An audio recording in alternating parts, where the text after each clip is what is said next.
Media ছিল, কিন্তু system এভাবে ছিল না। আপনি সিরাত ইবনে হিশাম দেখেন, সিরাত বিশ্বকোষ দেখেন, আর রাহিকুল মাখতুমের ভেতরে আছে ওই জামানার সর্বোচ্চ প্রজেক্টর ছিল, প্রযুক্তি ছিল লাল কাপড়। কেউ যদি বিপদে পড়তেন পাহাড়ের উপরে উঠে লাল কাপড় তিনি উড়িয়ে দিতেন। সব পাহাড়ের পাদদেশে এসে জিজ্ঞাসা করতো কি হয়েছে। এই যে লাল কাপড় উড়িয়ে দেওয়া এই প্রযুক্তি, এটা কাফেরদের তৈরি করা, আবহমান কাল থেকে হয়ে আসছিল। আল্লাহর নবী লাল কাপড় একবার উড়িয়ে দিলেন, পাহাড়ের পাদদেশে এলাকার কুরাইশেরা সব এসে জড়ো হয়ে গেছে। ডাক দিয়ে বলে, ইয়া মুহাম্মদ, কোনো বিপদ? নবীজি বললেন, হ্যাঁ বিপদ। এই পাহাড়ের পাদদেশে একদল সৈন্যবাহিনী আছে, এখনই তোমাদেরকে আক্রমণ করবে। তোমরা যদি সতর্ক না হও।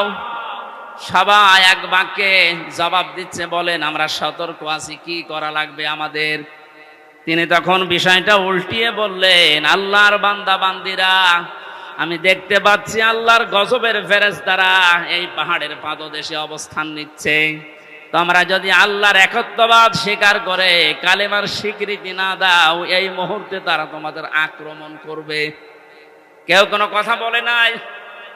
নবীজির আপন চাচা আবু লাহাব সামনে একটা পাথর ছিল, ওটা হাত দিয়ে তুলে নবীজির দিকে যখন নিক্ষেপ করেছিল, ওর মুখ দিয়ে বের হয়েছিল, তাব্বা আলাকা আলিহাদা জামাতানা ইয়া মুহাম্মদ। হে মুহাম্মদ, তুই এই কথা বলার জন্য আমাদেরকে এক জায়গায় করলি, তুই ধ্বংস হয়ে যা। বলেন নাউজুবিল্লাহ। এই যে ঘটনাটা 1 মিনিটে বললাম, আমি কি শিক্ষা পেলাম এখান থেকে? এই যে লাল কাপড় উড়িয়ে দেওয়া, এটা কাফেরদের তৈরি প্রযুক্তি। কথা বলেন না কেন? নবীজি যে এটা ব্যবহার করেছিলাম ইসলাম প্রচার করার জন্য, না ইসলাম ধ্বংস করার জন্য? আজ এই মিডিয়াগুলো যদি ইসলাম প্রচারের জন্য ব্যবহার করা হয় 100 ভাগ জায়েজ। এটা যদি ইসলাম ধ্বংস করার জন্য ব্যবহার করা হয়, এটা 100 ভাগ হারাম। ইন্নাল্লাযীনা ইয়াকতুমুনা মা আনজালনা মিনাল বায়্যিনাতি ওয়াল হুদা মিন বা'দি মা বায়্যানাহু লিন-নাসি ফিল কিতাব উলাইকা ইয়ালআনুহুমুল্লাহ ওয়া ইয়ালআনুহুমুল লাঈনুন। সূরা বাকারা 159 নম্বর আয়াতে আছে।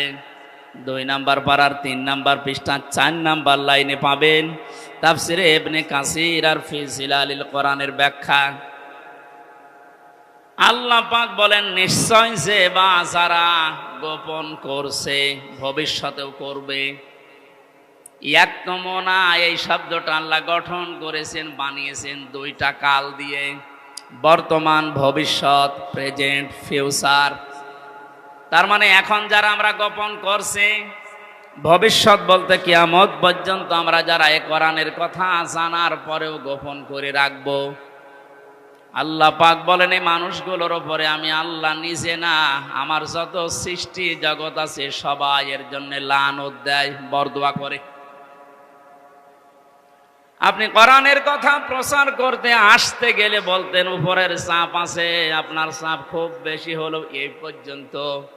তা আমাকে যিনি চাপ দিয়েছেন তিনি আমার মালিক, এমন কড়া কথা জানিয়েছেন। কোরআন জানার পরে যদি কেউ গোপন করে রাখে, এর সঠিক কথাগুলো, হক কথাগুলো না বলে, শুধু আল্লাহ নিজে না, যত সৃষ্টি আছে সব তার জন্য বরদোয়া করে। বলেন নাউজুবিল্লাহ। আমার এই আয়াতটা ব্যাখ্যা সহ পড়ার পরে মনে হয়েছে, এদেশে লক্ষ কোটি মানুষেরা এখন আল্লাহর বরদোয়ার ভেতরে আছে। ইয়াতের ব্যাখ্যায় আমি হাদিস পেয়েছি, বিশ্ব নবী জানিয়েছেন, বাল্লিগু আন্নি ওয়ালাউ আয়া। নবীজি কিন্তু বাল্লিগ দেননি।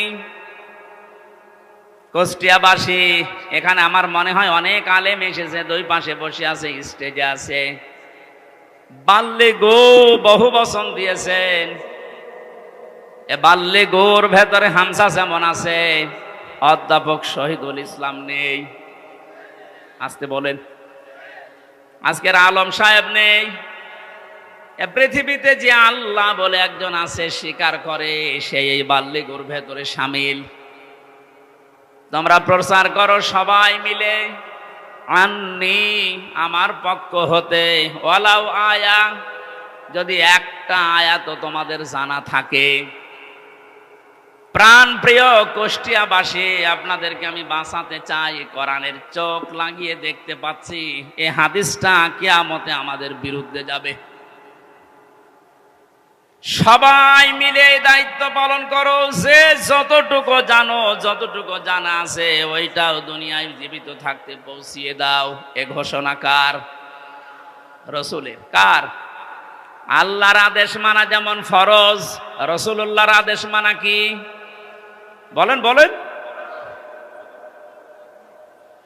নবীজির আদেশ মানাও ফরজ, কারণ তাকে আল্লাহ শারিআ বানিয়েছেন, শরীয়ত প্রণেতা। তিনি যদি হ্যাঁ বলতেন তামাম দুনিয়ার মানুষের জন্য এটা হালাল, যদি না বলতেন তামাম দুনিয়ার মানুষের জন্য এটা হারাম হয়ে যেত। এত বড় পাওয়ার দিয়েছিলেন আল্লাহ পাক নবীকে, পৃথিবী থেকে শুধু পা তুললে আসমানে চলে যেতেন। নবীজি একবার হাতের আঙ্গুলে ভাবে ইশারা দিয়েছিলেন, তার সম্মানে আল্লাহ আকাশের চাঁদ পর্যন্ত 2 টুকরা করে দিয়েছেন। বলেন আলহামদুলিল্লাহ। এত বড় পাওয়ার যে নবীকে দিলেন, তার কথা ছিল সবাই মিলে পৌঁছাবা, কেউ যেন বাকি থাকবা না। একটা আয়াত যদি তোমার জানা থাকে ওইটাও জীবিত থাকতে পৌঁছিয়ে দাও আমার উম্মতদের কাছে। বিদায় হজের ভাষণের সময় নবীজির সামনে মাত্র 1,14,000 কম বেশি এরকম সাহাবী ছিল। নবীজি জানিয়েছিলেন, আজকে যারা উপস্থিত আছো, যে মানুষগুলো আমার সামনে নেই, কিয়ামত পর্যন্ত দুনিয়ায় যারা আসবে, আজকের এই 27টা পয়েন্টের কথাগুলো সব মানুষের কাছে পৌঁছিয়ে দেবে। সেই দায়িত্বর ভেতরে আমার যেমন, আপনি যতটুকু জানেন আপনারও ওই রকম। এটা ফরজ মনে করে যদি আজ আমরা সবাই এই দায়িত্বটা নামাজের মতো পালন করতাম, যে যতটুকু জানি আমি প্রচার করব, বাংলাদেশে কোরআনের অনুষ্ঠানে কেউ বাধা দেওয়ার সাহস পেত না। কে বাধা দিত তখন? সবার দায়িত্ব এইটা। হামসার হয়তো একটু আয়ত্ত বেশি আসে কোরআনে, এজন্য বেশি প্রচার করবে। আপনি কিছু না হলেও কিছু তো জানেন। আপনি যদি জানেন যে কুলহু আল্লাহু আহাদ, এইটাই প্রচার করা আপনার নামাজের মতো ফরজ। এ পর্যন্ত বোঝাতে পেরেছি? এই কথা বলেন না কেন? আজকে থেকে দায়িত্ব শুধু আলেমদের। বলেন, যে যতটুকু জানেন ওইটাই প্রচার করবেন, তাহলে এই দেশে কেউ আর কোরআন প্রচারে বাধা দেওয়ার সাহস দেখাবে না ইনশাআল্লাহ। আমরা আল্লাহ এবং তার সৃষ্টি জগতের বরদোয়া থেকে, গজব থেকে, লানত থেকে বেঁচে থাকতে পারবো। পক্ষান্তরে অপর পৃষ্ঠায় আল্লাহ জানিয়েছেন, কোরআনে কারিমের জ্ঞান থাকার পরে যদি কোনো মানুষ দুনিয়ার কোনো স্বার্থ পেয়ে সিদ্ধির কারণে গোপন করে রাখে, আমান আযলামু মিম্মান কাতামা শাহাদাতান ইনদাহু মিনাল্লাহ ইলা আখিরি আয়া। সূরা বাকারা 1 নাম্বার পারার 20 নাম্বার পৃষ্ঠার 13 নাম্বার লাইনের 140 নাম্বার আয়াতের প্রথম অংশে আছে। এটাই ইবনে কাসিরে পাবেন। আমি ব্যাখ্যা সহ বলতে গেলে অনেক সময় লাগবে, এই জন্য সামারাইজ করে করে শেষ করছি। আযলাম দিয়েছেন আল্লাহ, এটা সুপারলেটিভ ডিগ্রি বলা হয় ইংরেজিতে। এর চাইতে ভয়ঙ্কর শব্দ আর নেই আরবিতে। আল্লাহ বলেন, পৃথিবীর বড় জালেম দেখতে চাও? এই পৃথিবীতে সব চাইতে বড় জালেম আল্লাহর কাছে ওই লোকটা যার কাছে কোরআনের জ্ঞান থাকার পরেও দুনিয়ার কোনো স্বার্থ পেয়ে গোপন করে রাখে। আর আমার তো মনে হয় বাংলাদেশে এই চরিত্রের মানুষ বেশি। এ জেলায় নেই, এখানে হাত তোলেন তো।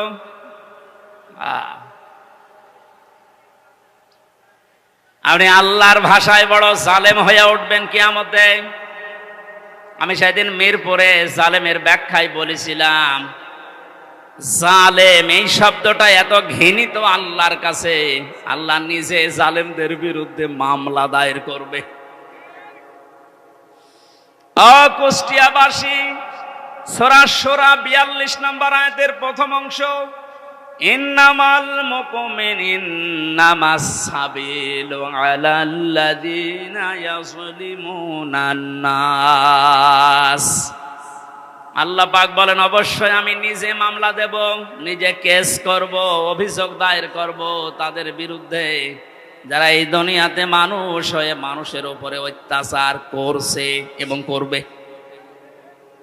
আল্লাহ ইয়াজলিমুনাল মুসলিমুনা দেননি যে মুসলমানদের উপরে শুধু অত্যাচার করে তারা আমার মামলার আসামি না।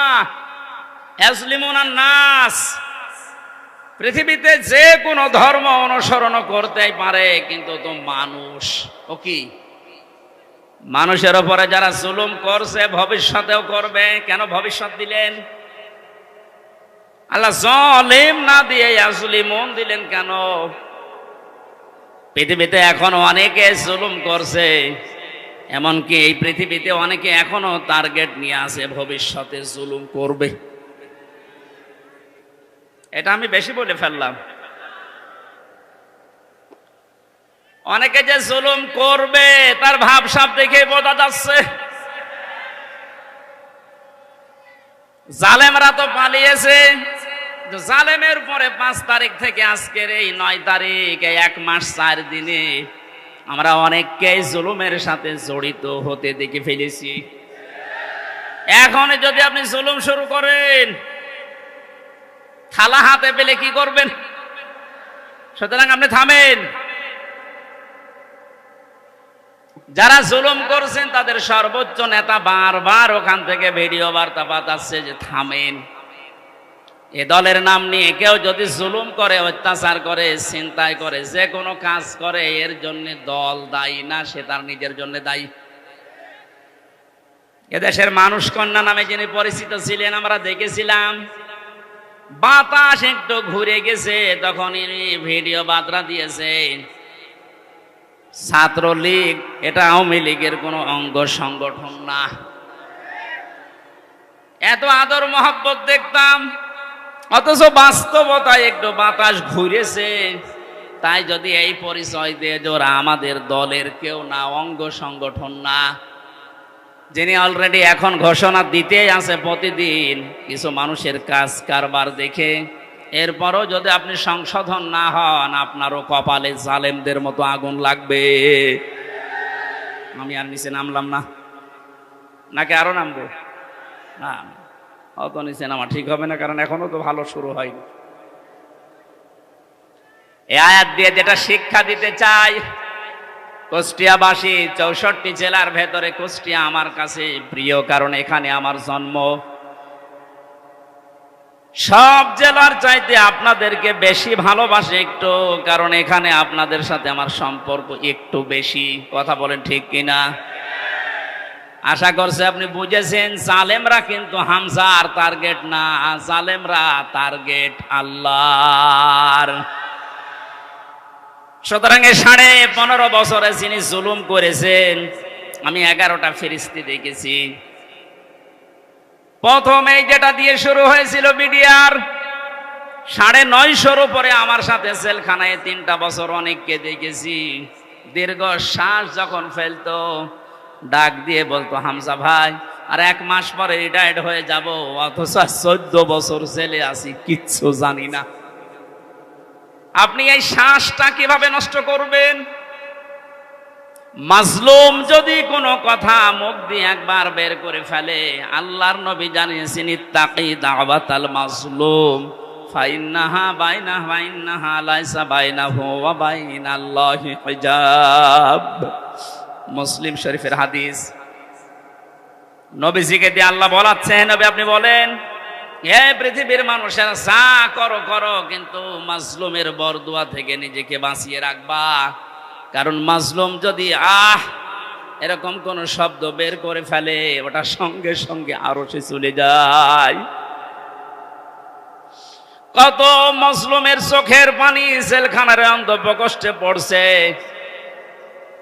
এ পৃথিবীতে দেখলাম এই বাংলাদেশ নামে একটা দেশ, এখানে 1628 জন মানুষ এই চেয়ারে বসে দায়িত্ব পালন করছে।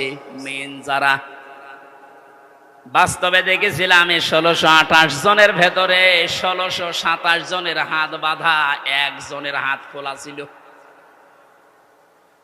একজনের হাত খোলা ছিল আবু সাইদের। হ্যাঁ, ওর হাত যদি খোলা না থাকবে এভাবে করে দিল কি করে?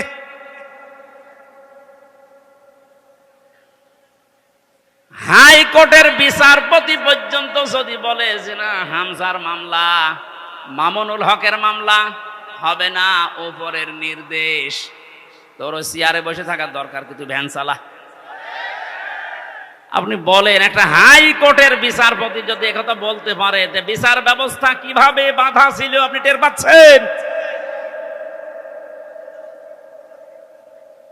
একটা দেশ কত বড় দুর্নীতিগ্রস্ত হয়ে গেলে জাতীয় মসজিদের ইমাম পর্যন্ত পালিয়ে যায়।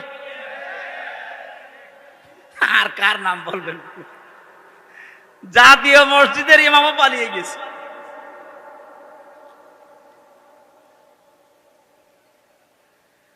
কুষ্টিয়াবাসী, আমি আবার বলছি যে এই মানুষগুলো, এই 1628 জন, এদের দোসর যারা, সব আল্লাহর মামলার আসামি।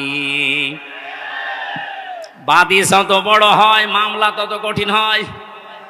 আমার মামলায় সরাসরি যেহেতু রাষ্ট্রবাদী ছিল, এই জন্য বহু চেষ্টা করার পরও কিছুই হয়নি।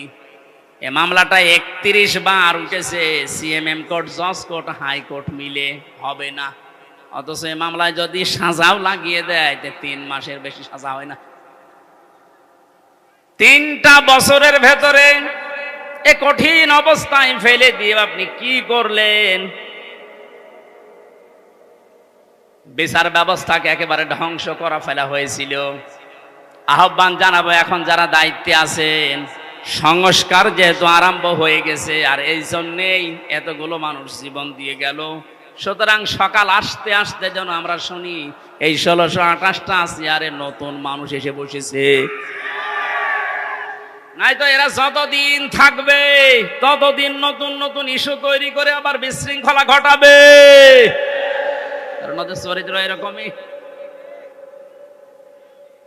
আপনি বাস্তবতা দেখেছেন, এরপরও অনেকে জালেমের পক্ষে সাফাই গাচ্ছে, স্ট্যাটাস দেয়, এখনো গোপনে ভিডিও বার্তা পাঠাচ্ছে। আপা, আপনি পাল্টাবেন না, আপনি ঘাবড়ায়েন না, আমরা আছি। আপনি ঘাবড়ালে আমরা নরম হয়ে যাই। শয়তান তো দেখেনি, ওই ভিডিওতে যারা দেখলাম, আমার মনে হয় শয়তান যদি আমি দেখতাম তো ওই রকমই হইত। টাটকা নির্ভেজাল শয়তান। তো জানা শোনার পরে জালেমের পক্ষে সাফাই গায়, জালেমকে সাহস দেয়। নবীজি জানিয়েছেন, তিরমিজি শরীফের হাদিস, কেউ যদি জেনে শুনে জালেমকে সাপোর্ট দেয়, তার পক্ষ নেয়, তাকে ভালোবাসে, সহযোগিতা করে, ও নবীর উম্মত থেকে বের হয়ে যায়। সুতরাং আপনি নবীর উম্মত থাকবেন না বের হয়ে যাবেন, এখন সিদ্ধান্ত নিন। যেহেতু জালেমদের প্রতি বরদোয়া, জালেমদের প্রতি মামলা কার? ছোটখাটো জালেম যারা আছেন, এখনই তওবা করে ফিরে আসেন। আমার বংশ, আমার বাড়ি তো এই যে এবি থানা, আগে সদর থানায় ছিল, এখন এবি থানা, হালসা। হালসা না ডাবিরাফিটা। বংশের 100 জনের 98 জন আওয়ামী লীগ করত। ওরা আমার মনে হয় যে শক্ত আওয়ামী লীগ। ওরা বঙ্গবন্ধুকে মনে করতো সেকেন্ড নবী। 5 তারিখের পরে বিকাল আসতে আসতে আমার কল দিয়ে বলছে, বাবাজি আমরা সব পাল্টিয়ে গেছি। পাল্টিয়ে গেছে মানে এখন আমরা সব জামাত ইসলামী করি। কিসের জামাত? আপনি যা করেছেন এই 15.5 বছর আগে, ওটা শোধ হবে, এরপরে জামাত ইসলাম।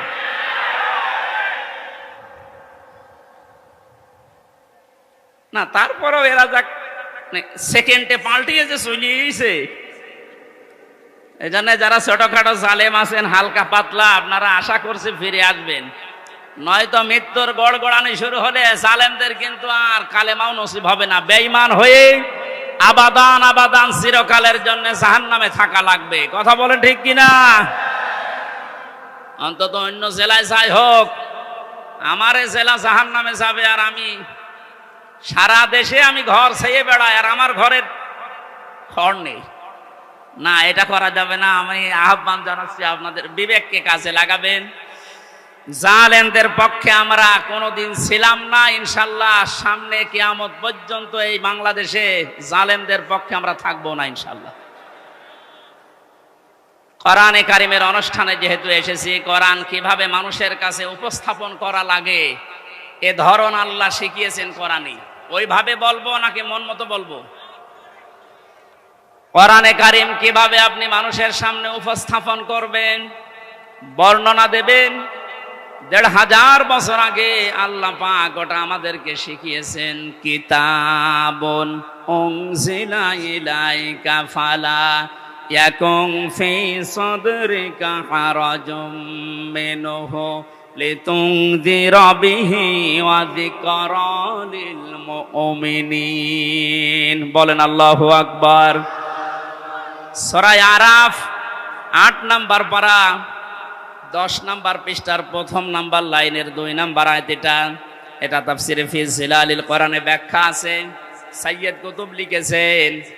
আল্লাহ পাক বলেন, নবী এই যে একখানা কিতাব এটা আপনাকে আমি দিলাম, এটা যখন মানুষের সামনে আপনি বর্ণনা দেবেন, ব্যাখ্যা করবেন, তাফসির করে শোনাবেন, ২টা বিষয় খেয়াল করবেন। হারাজুম মিনহু লিতুনযিরা বিহি লিসাদরিকা, আপনার মনের ভেতরে যেন কোনো সন্দেহ, সংশয়, দ্বিধা, দ্বন্দ্ব, ভয়, ভীতি এগুলো আপনার মনে যেন না ধরে।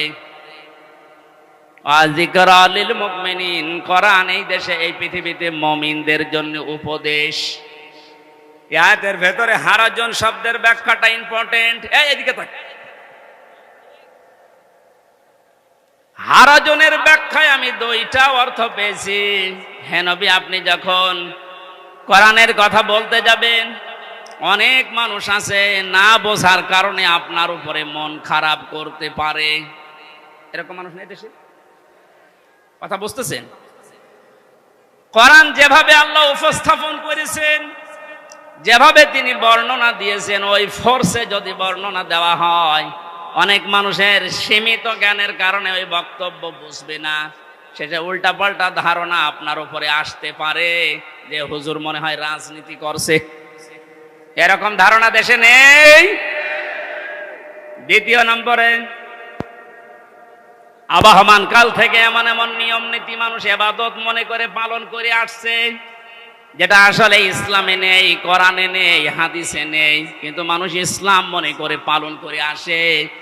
আপনি কোরআনের ব্যাখ্যা দিলে ওইগুলো টিকবে না, তখন ওই মানুষগুলো আপনার প্রতি মন খারাপ করবে। এর বাস্তব প্রমাণ এই যে মাজার আছে না, কি সার মাজার যেন, সে যেসাই হোক, কোথায় পেয়েছেন এসব মাজার? কিছু মানুষের মাজারের প্রতি এত মহব্বত, আমার মনে হয় বিশ্ব নবীর উপর এত মহব্বত নেই। কিয়ামতের ময়দানে ২ প্রকার মানুষকে আল্লাহ সব চাইতে বেশি অপমান করবেন। তার ১ নম্বরে দুনিয়ায় যারা মাজারের খাদেম ছিল। আরে কুষ্টিয়াতে ২ জায়গায় খাদেম বেশি, গোলাপ শাহ, লালন শাহ। আর জায়গা পান না খেদমত করার। কথা বলে না কেন? মাজার কেন্দ্রিক যদি ইসলাম হতো, এই পৃথিবীতে সর্বোত্তম মাজার হচ্ছে মুহাম্মদ রাসূলুল্লাহটা।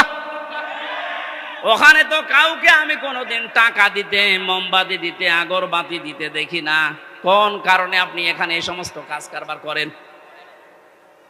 লা তাত্তাখিদুল কুবুর মাসাজিদা, কবরকে সেজদার জায়গা বানিও না। অথচ লালনের মাজারে যে দেখেন এখনো অনেকে সেজদায় পড়ে আছে। এইটাই আমি একদিন গিয়েছিলাম, কিভাবে শিরিক চলছে।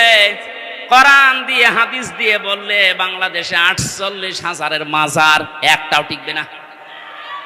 আজকে দেখলাম ২টা মাজার অলরেডি বড় বড়, যেগুলো সবচাইতে বেশি ইনকাম হতো, দেওয়ানবাগি আর ওদিকে ৮ রশি, ভেঙ্গে গুড়িয়ে দিয়েছে। শিরক যে দেশে চলে ওই দেশে আল্লাহর রহমতের দৃষ্টি আল্লাহ তুলে নেয়। আমার তো মনে হচ্ছে যেভাবে দেশ থেকে এখন শিরক আস্তে আস্তে আরম্ভ হচ্ছে দূর হওয়া, আল্লাহর রহমত এই দেশটা আল্লাহ ভরে দেবে ইনশাআল্লাহ। কোন মৃত মানুষের প্রশংসা করা 3 দিনের উপরে জায়েজ নেই। ভালো করে শোনেন, আমি বানিয়ে বলছি। যত আপনজন হোক, মারা গেলে 3 দিনের পরে আপনি আর শোক পালন করতে পারবেন না। 3 দিন পরে শোক পালন করা জায়েজ নেই কারো কেউ মারা গেলে। হ্যাঁ, বিধবা মহিলা স্বামী মারা গেলে সর্বোচ্চ 3 মাস 10 দিন বিবাহ ছাড়া থাকতে পারবে। আপনার কি আত্মীয় হয় গোপালগঞ্জের ওই লোক? কবে মারা গেছে এতদিন পর্যন্ত আপনার শোকই যায় না।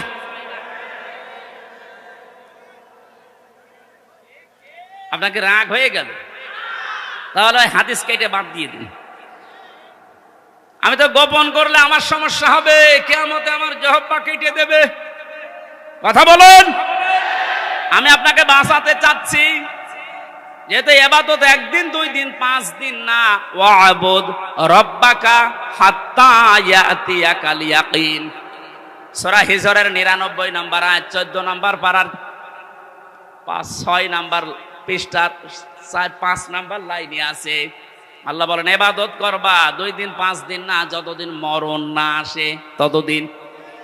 এটা যদি একটা ইবাদতের কথা বলছি, শোক পালন করা জায়েজ নেই 3 দিনের উপরে।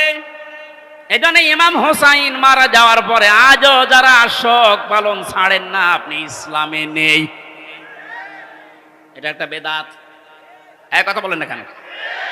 আপনার মহাব্বত ইমাম হোসাইনের প্রতি এত বেশি যে হাই হোসেন করে পিঠের চামড়া তুলে ফেলছেন। তো ওনার তো আর একটা ভাই ছিল হাসান, উনি মারা গেছে বিষ খেয়ে। একটু বিষ খান তো দেখি। পুরাটা বাটপারি এটা। ইমাম হোসাইনকে নিয়ে যদি এই মানুষগুলো আবেগ দেখি এরা বাটপারের পর্যায়ে পড়ে, পৃথিবীতে ইমাম হোসাইনের পর আর কে এত দামি থাকতে পারে যে তার জন্য আপনাকে বছরে বছরে মাসে মাসে দিনে দিনে শোক পালন করা লাগবে? এটা ইসলাম না।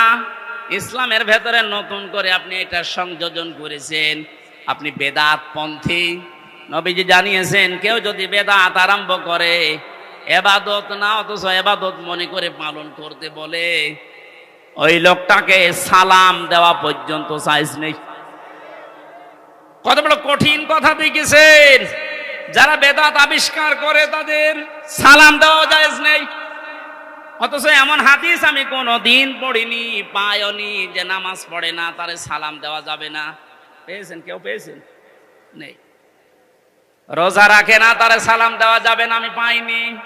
কিন্তু ইসলামের ভেতরে নতুন করে কিছু ঢুকিয়ে কেউ যদি ওইটা ইসলাম মনে করে পালন করে, তারে সালাম দেওয়া জায়েজ নেই।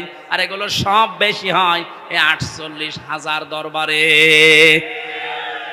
এই জন্য শিরক যখন এই দেশ থেকে বিদায় নিচ্ছে, আল্লাহ রাব্বুল আলামিনের রহমত এ দেশে বৃষ্টির মতো নাজিল হবে ইনশাআল্লাহ। তাই বলে আবার বৃষ্টি শুরু হয়ে গেল নাকি?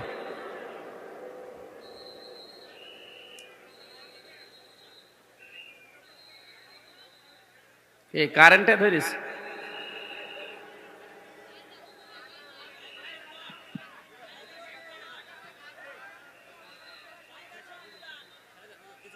কি সমস্যাটা বলবেন?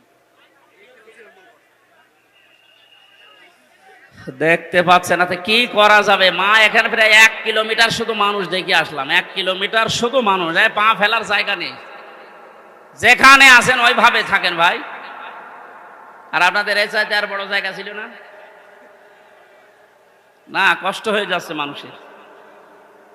মানুষকে কষ্ট দেওয়া তো ঠিক না। এখন কি করব? এদের যেভাবে আছেন থাকেন, ওইভাবে থাকেন। না, আমি সব বাদ দিয়ে দিলাম। আমি প্রবেশ করছি কোরআনের তাফসিরে। সূরা মুলক থেকে মাত্র 2টা আয়াত পড়েছি। যেহেতু তাফসিরুল কোরআন মাহফিল লিখে দিয়েছেন, এর হক আদায় করা দরকার। আমরা তাফসির আকারে আরম্ভ করছি ইনশাআল্লাহ। জবান খুলে কোরআনের এই সোনালী আয়াত এবার পড়েন, আউযু বিল্লাহি মিনাশ শাইতানির রাজিম, বিসমিল্লাহির রহমানির রহিম, তাবারাকাল্লাযী বিয়াদিহিল মুলকু ওয়া হুয়া আলা কুল্লি শাইইন কাদির। সূরা মুলক কোন সূরা? মুলক শব্দের শাব্দিক অর্থ রাজত্ব। মুলক মানে কি? আল্লাহ রাব্বুল আলামিন সূরা মুলক নাযিল করে 30টা আয়াত দিয়েছেন, 3টা রুকু দিয়েছেন। এর প্রথম 2টা আয়াতে আল্লাহ নিজের পরিচয় তুলে ধরছেন, নিজের বড়ত্ব, মহত্ব, আমিত্ব। কারণ আল্লাহ পাক নিজের বড়ত্ব তুলে ধরতে পারে, তাছাড়া দুনিয়ার কোন সৃষ্টি তার নিজের বড়ত্বের পরিচয় তুলে ধরতে পারে না। এই গুণটা শুধুমাত্র আল্লাহর। কারণ অহংকার করা, বড়ত্ব করা এটা আল্লাহর চাদর, ইজার। কেউ যদি অহংকার করে, বড়ত্ব দেখায়, সে যেন আল্লাহর চাদর নিয়ে টানাটানি করে। হাদিসে কুদসি, পৃথিবীর কোন সৃষ্টি যদি আল্লাহর চাদর নিয়ে টান দেয়, আল্লাহ তাকে জমিনে আছাড় দিয়ে অপমান করে। এর বাস্তব প্রমাণ এই 5 তারিখের আগে জালেমরা ধরাকে সারা জ্ঞান করে এমন কোন বিষয় নেই, বিভাগ নেই যেখানে ওরা অহংকার আর তাকাব্বুরি, বড়ত্ব দেখায়নি। আল্লাহ পাক ধরেছেন এমন কায়দায়, ওয়ালাহুম আযাবুম মুহিন। আল্লাহ বলেন, জালেমদেরকে যখন আমি ধরি, এই মানুষগুলোকে অপমানজনক শাস্তির একেবারে নিম্নে পৌঁছিয়ে দেই। কত বড় অপমান আল্লাহ করেছে এই কালামানিককে। ওর বিসি পর্যন্ত উড়ে গেছে, আর কি দেখাবে আল্লাহ? যেদিন ওর বিসি উড়ে যায়, সেই দিন আমি শুকরিয়া আদায় করেছি, মাবুদ, এই লোকটা বিচার ব্যবস্থায় থাকতে যত অবিচার করেছে, ও তো মানুষ ছিল না, একটা টাটকা জানোয়ার ছিল। ওর কারণে যত মানুষ বিনা কারণে দুনিয়া থেকে বিদায় নিয়েছে, মরণের আগে ওই রকম কঠিন শাস্তি ওরে তুমি দিও। একটা দিন যাচ্ছে, ওর শাস্তির মাত্রা বাড়ছে। এখন হাসপাতালের বেডে দেখেন পড়ে আছে। বেশি যেহেতু নেই, বাকি জিনিসগুলোর অবস্থাও মনে হয় নড়বড়ে। কথা বলে না কেন? জালেমদেরকে আল্লাহ এইভাবে ধরে, মরতে দেরি হবে জালেমদের। কোরআনে কারীম জানাচ্ছে, লাহুম মিন জাহান্নামা মিহাদু ওয়া মিন ফাওকিহিম গাওয়াশ ওয়া কাযালিকা নাজিজিজ জালিমিন। সূরা আরাফের 41 নম্বর আয়াত। আল্লাহ পাক বলেন, এই মানুষগুলোকে, হে নবী, আপনি যখনই কবরে রাখবেন এই জালেমদের, ওদের কবরের উপরে আমি আল্লাহ জাহান্নামের আগুনের পোশাক দিয়ে দেব, বিছানাটাও হয়ে যাবে জাহান্নামের আগুনের। কারণ এইভাবে করে আমি জালেমদেরকে একটার পরে একটা শাস্তি দিতে থাকি। এই জন্যে আল্লাহর যে বিষয়টা সাজে, বড়ত্ব করা, অহংকার করা, এটা যেন কিয়ামতের আগে কেউ করবেন না। তাহলে আষাঢ় দেবে কে? আরো জোরে বলেন, কে? আল্লাহ আষাঢ় দিতে পারে না? পারে না? বলেন। আরো দেখবেন কি আষাঢ় দেবে আপনাকে। আর 5 তারিখের আগেও আপনার যে দাপট ছিল, 5 তারিখে বিকাল 5টা বাজতে বাজতে আল্লাহ একেবারে মাটির সাথে মিশিয়ে দিয়েছে। ওনার বাড়ি দেখতে গিয়েছিলাম, সে দেখি ইট খুলে খুলে নিয়ে মানুষ চলে যাচ্ছে। ওর পরের দিন 6 তারিখে আমার অনুষ্ঠান ছিল ঝিনাইদহ। শুনলাম ওখানে এক জালেমকে উলঙ্গ করে পিটিয়ে মেরে টাঙিয়ে রেখেছে। একটা মানুষের উপরে কত ঘৃণা জন্মালে লাশ পর্যন্ত পিটিয়ে টাঙিয়ে রাখতে পারে বলেন তো? এই জন্য এমন কোন জীবন যেন আমরা গঠন না করি যে পৃথিবীর কেউ কোনো আফসোস করে না আমি মারা গেলে। ফামা বাকাত আলাইহিমুস সামাউ ওয়াল আরদু ওয়া মা কানু মুনজারিন। এই পৃথিবীতে এমনও মানুষ বিদায় নেয়, তার জন্য আকাশও কাঁদে না, জমিনও কাঁদে না, ইন্না লিল্লাহ কেউ পড়ে না। আমাদের জীবন আমরা এভাবে তৈরি করব না। আল্লাহ এই জন্য বড়ত্বের কথা দিয়ে আরম্ভ করলেন, তাবারাকাল্লাযী বিয়াদিহিল মুলক। আল্লাহ বলেন বড়ত্ব বরকতময়, সম্পদশালী, শক্তিশালী, সব কিছু আমি আল্লাহর কুদরতি হাতের ভেতরে।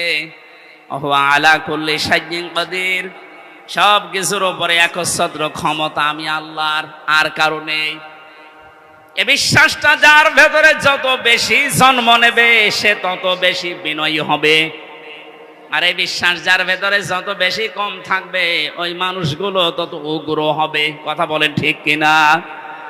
আল্লাহ আমাদের এই বিশ্বাসটা যেন হযরত ওমরের মতো ভরপুর করে দেন, বলেন আমিন। তাবারাকা শব্দটা দিয়ে আল্লাহ আরম্ভ করলেন কেন? মানুষ যে সমস্ত বিষয়ে আল্লাহকে দোষ দিতে পারে, সমস্ত দুর্বলতা, অক্ষমতা, দোষ, যত রকমের আয়েব আছে সব থেকে আমার আল্লাহ নিজে মুক্ত, পবিত্র।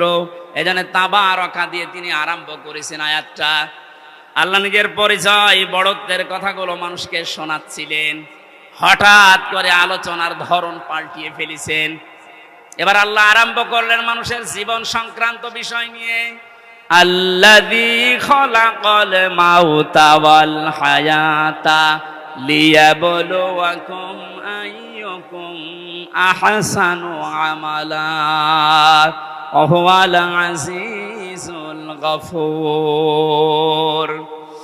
রব্বুল আলামিন বলেন তিনি সে আল্লাহ এতক্ষণ যার বড়ত্বের, মহত্বের, বিশালত্বের কথা শুনছিলে, যেটা বলে কোনোদিন কিয়ামতের আগে আর শেষ করা যাবে না। এত বড় আল্লাহ, সব দিকে তার ক্ষমতা আছে, চলছে, চলবে ইলা ইয়াউমিল কিয়ামা, কিয়ামত পর্যন্ত। এবার আল্লাহ আস্তে করে আলোচনার ধরন পাল্টিয়ে তিনি বললেন তিনি সে আল্লাহ যিনি তোমাদের মউত আর হায়াত বানিয়েছেন, যেন তিনি পরীক্ষা করতে পারেন তোমাদেরকে, তোমাদের ভেতরে কে সবচাইতে বেশি ভালো কাজ করে তার কাছে যেতে পারে। ওয়াল আজিজুল গফুর, তিনি হচ্ছেন আজিজ এবং গফুর। এই ছিল বাংলা অর্থ। এবার আসেন আমরা ব্যাখ্যার দিকে যাচ্ছি। আল্লাহ বানিয়েছেন সর্বপ্রথম মানুষের মউত, তারপরে হায়াত। আল্লাহ হায়াত না বলে আগে মউতের কথা কেন দিলেন? মুফাসসির লিখেছেন তাফসিরে, মানুষকে আল্লাহ এটা স্মরণ করাতে চেয়েছেন, পৃথিবীর মানুষেরা তুমি যত উপরে ওঠো না কেন এ কথা সব সময় মনে করবা, স্মরণ রাখবা যে তোমার মরা লাগবে। এজন্য আল্লাযী খালাকাল মাউতা দিয়েছেন। 2 নম্বরে ওয়াল হায়াতা, তোমাদের হায়াত আমি আল্লাহ বানিয়েছি। তাফসিরে মুফাসসির দিয়েছেন হায়াত প্রধানত 5 প্রকার। কয় প্রকার? 1 নম্বরে আমরা একটা হায়াতে ছিলাম, আলমে আরওয়ার হায়াতে, এই জগতে আমরা বসবাস করেছি। ওখান থেকে আল্লাহ আমাদেরকে পাঠিয়েছেন আলমে বুতুন, মায়ের পেটের জগতে। এরপরে আমাদেরকে এখানে দিয়েছেন আলমে দুনিয়া, এই পৃথিবীর জগতে। এরপরে আরেকটা জায়গায় নিয়ে যাবেন আলমে বারসাখ, কবরের জগতে। এরপরে সর্বশেষ একটা জগৎ আরম্ভ হচ্ছে, শুরু হবে, শেষ হবে না, আলমে আখিরাত। তাহলে মওত আল্লাহ আগে দিয়েছেন স্মরণ করাতে যে বান্দা চাই করো মরা লাগবে। হায়াত আল্লাহ 5 প্রকার বানিয়ে 2টা আমাদের থেকে বিদায় নিয়েছে, সামনে 2টা আছে, আমরা মাঝখানেরটায় আছি। এখান থেকে বোঝা যায় সামনে পেছনে যেহেতু 2টা চলে গেছে, সামনের 2টা হায়াত আমাদের কাছে মাস্ট বি, বারজাখ আর আখিরাত আসবে। কথা বলেন ঠিক কিনা? যেহেতু মাঝেরটায় আছে, এ জগতের কাজ হচ্ছে লিয়াবলুয়াকুম, তিনি তোমাদেরকে পরীক্ষা করতে চান। আইয়ুকুম আহসানু আমালা, তোমাদের ভেতরে সবচাইতে বেশি ভালো কাজ করে কে আসতে পারে। কুষ্টিয়াবাসী খুব খেয়াল করেন আল্লাহর এই কথাকে। তিনি কিন্তু বেশি বেশি কাজ চাননি, তিনি চেয়েছিলেন ভালো কাজ। কি কাজ? কুষ্টিয়াবাসী একটু খেয়াল করেন তো, তাফসির মাহফিলে তাফসির শোনার জন্য মন দিয়ে যারা বসে আছেন, দুইটা জগৎ চলে গেছে অলরেডি, আর একটা জগৎ দুইটার সামনে আছে। মাঝখানেরটায় আল্লাহ যেটা দিলেন আহসানু আমালা, আল্লাহ বেশি কাজ চান না, তাহলে আকসারু আমালা দিতেন। আল্লাহ দিয়েছেন আহসানু ইসমে তাফসিল, আমি সবচেয়ে ভালো কাজটা চাই, বেশি কাজ চাই না। বাস্তবে আয়াতের পুরা উল্টা। এই 15.5 বছরে আপনি দেখেছেন বহু কাজের হাতে দিয়েছে, কিন্তু কাজগুলো ভালো হয়নি। কুষ্টিয়ার মেডিকেল কলেজের দিকে তাকান, হওয়ার আগেই ভেঙে পড়ে গেছে। এটা বানিয়ে বললাম। আমি জেলখানায় থাকতে যুগান্তর পত্রিকায় যেই দিন দেখেছি যে বানানোর আগে, উদ্বোধনের আগে পড়ে ভেঙে গেছে। আপনার অত বড় কাজের আঞ্জাম দেওয়া কি দরকার? কাজটা ভালো করে করেন। আল্লাহ বেশি কাজ চান না, আল্লাহ কি চান? আরো জোরে বলেন। কাজটা ভালো হওয়ার জন্য দুইটা শর্ত। 1 নম্বরে দেখা লাগবে ওর ভেতর আল্লাহর বিধান আছে কিনা। 2 নম্বরে দেখতে হবে বিশ্ব নবীর জীবনে এরকম কাজ ছিল কিনা।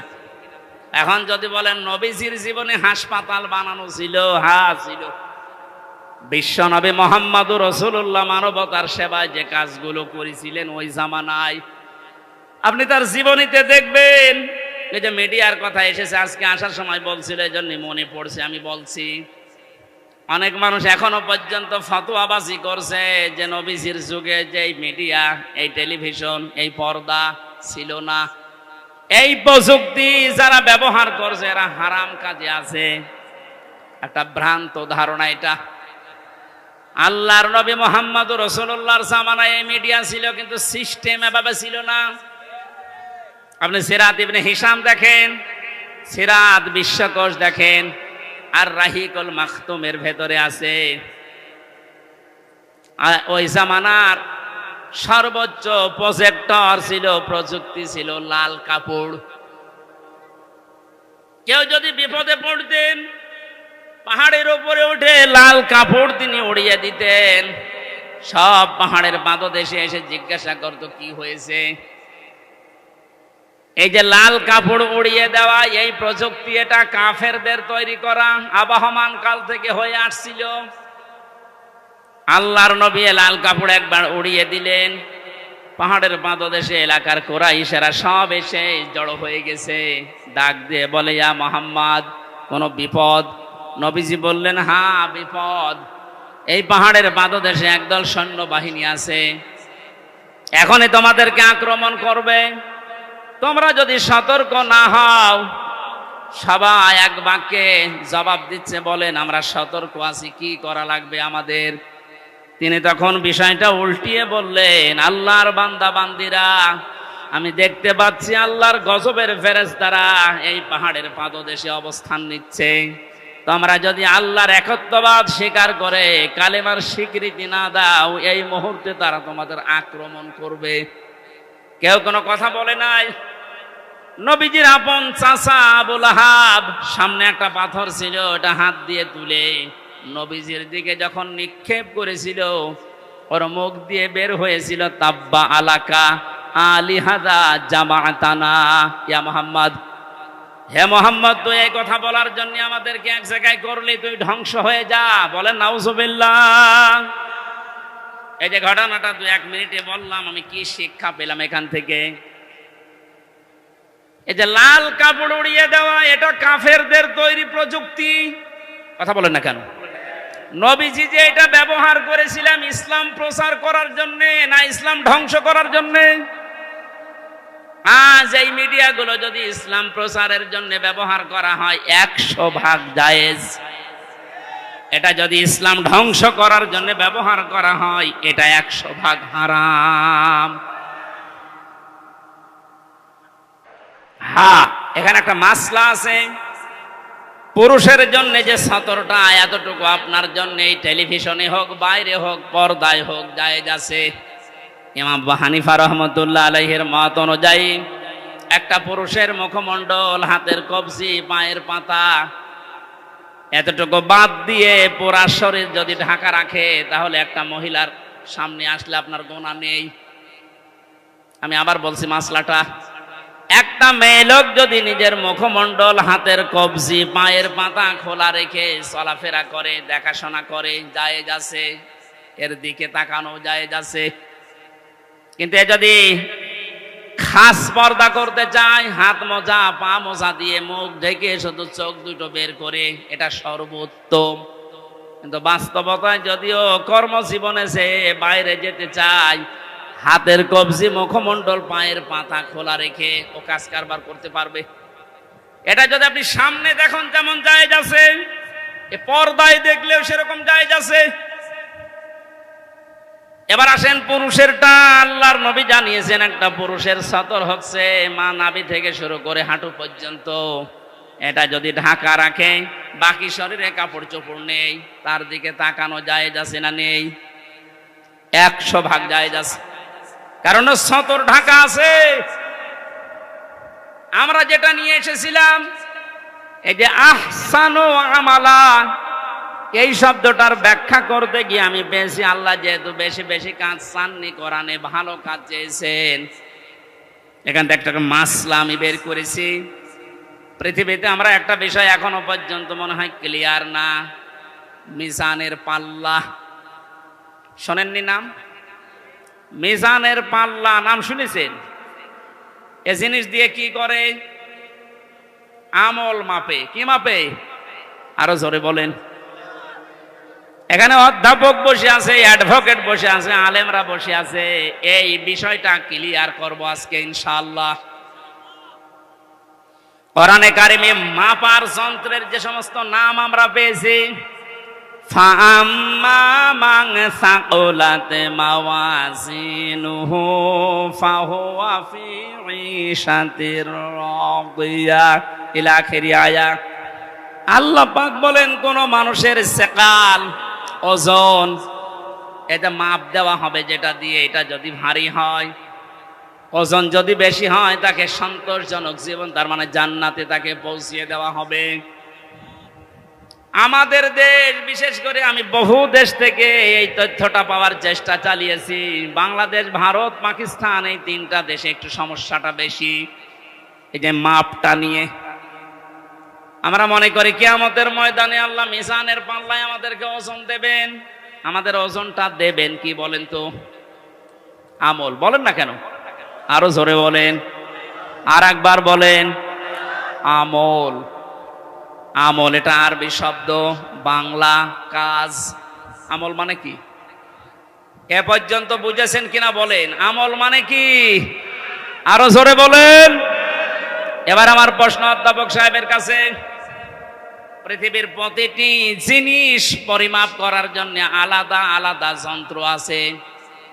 আমি যদি বলি স্যার এই স্টেজটা একটু মেপে দেন, এটা দাড়ি পাল্লায় তুলে দেবে।